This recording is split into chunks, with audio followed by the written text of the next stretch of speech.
Hey guys, so today we're going to have a look at this thing. This, if you have guessed already, is an automotive part. This is the electronic throttle control of a Jeep car. So yeah, in today's video we're going to take it apart, see how it works on the inside. So this thing mounts somewhere in the engine. I'm not a mechanic, nor do I not really know anything about cars. But yeah, this is the thing that makes it go forward, I think. So this random valve thing is on a spring that automatically closes itself. And the electronics go here somewhere. It has a 6-pin plug here on the side. And I think this round thing is the motor. Not 100% sure. And then this entire thing has been roll sealed, I think. So you can't open it. There aren't any screws on this thing at all. Okay, there's a screw here, but that's beside the point. This entire thing, the metal cover was put on, and then it was rolled. The lip was rolled over, almost like a tin can. So let's get this thing on a bench and open it up.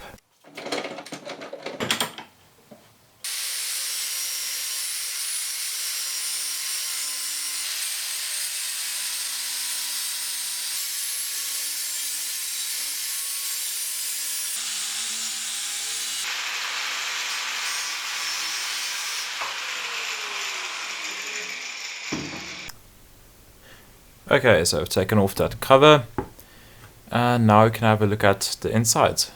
So as I suspected, this side piece here is just a standard DC motor with a gear lever of some sort, with a gear mechanism, and that probably goes down. Though if I turn it,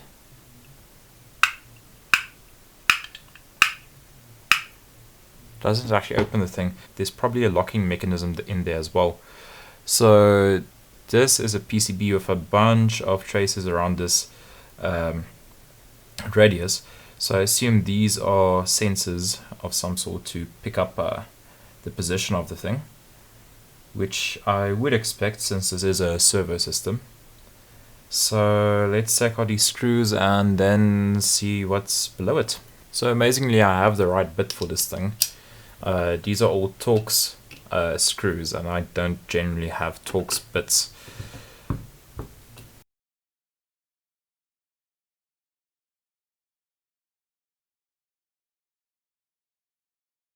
So I'm actually just curious to see what happens if we give this motor some power, see if it will actually open this thing. Because I can see it can do that, but it can close it in one direction, but it does need it does have some interlock as well, maybe a small piston or something that allows it to open further. Actually, it might be a bit difficult to see, but I wonder if this is just how far it opens. If I pull it close, you can see there's like a line there where up to a point where this thing can open. And if you go past it, it refuses. Oh, wait, okay. So I managed to get it to go up.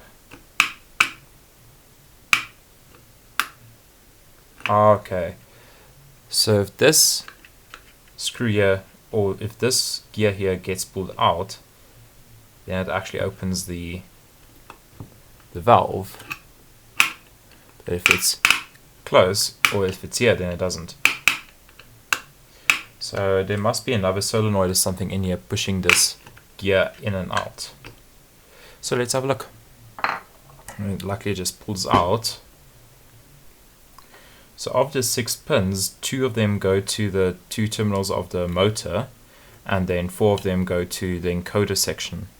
So I assume the servo part is actually not done in this unit itself, it's done by the main processor. Okay, this is quite interesting. Let's see if we can remove this.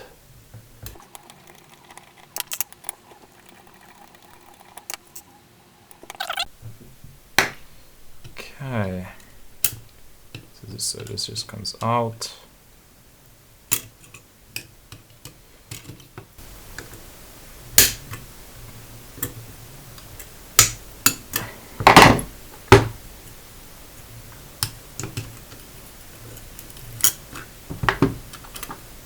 Okay, and it comes out like this.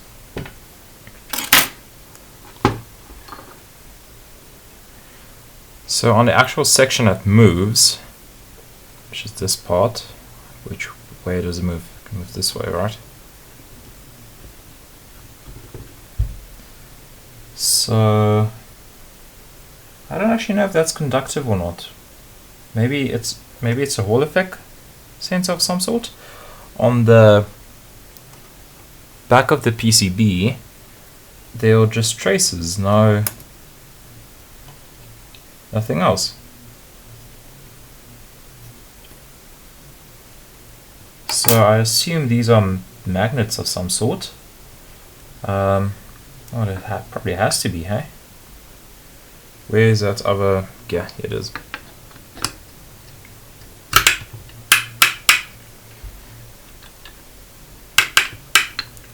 So if you turn it,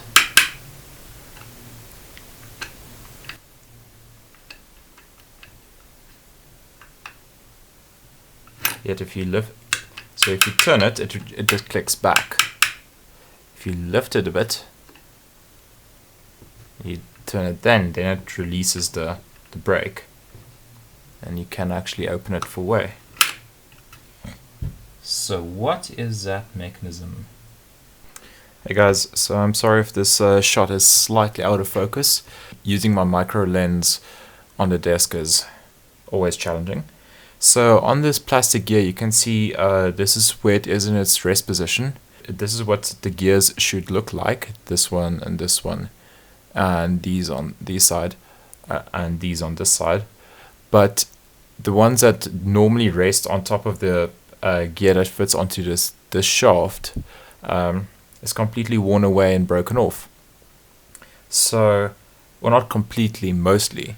So that would explain why when I pulled the gear out a bit, and on the other gear it's also worn away slightly. So that would explain why the flap opened when I pulled the gear out a bit, because then it made contact with a piece of the gear that wasn't never in contact originally. So I can try to open this.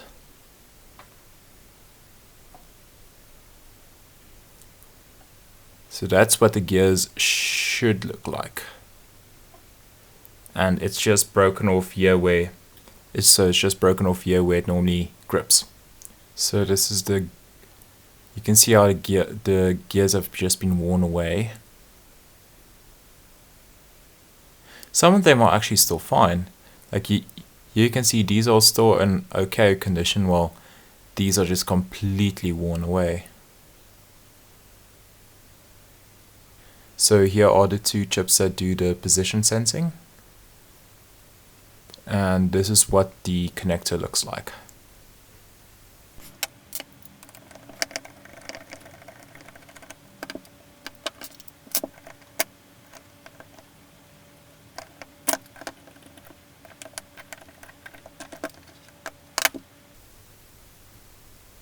Okay, so now I've got a DC motor I can play with.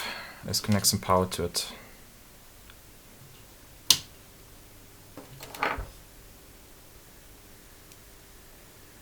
Well, it runs off 5 volts.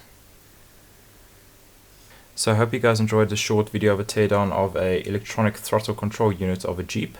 It's quite sad to see that an American car would just use plastic, cheap plastic, instead of just metal parts in a crucial part of the engine.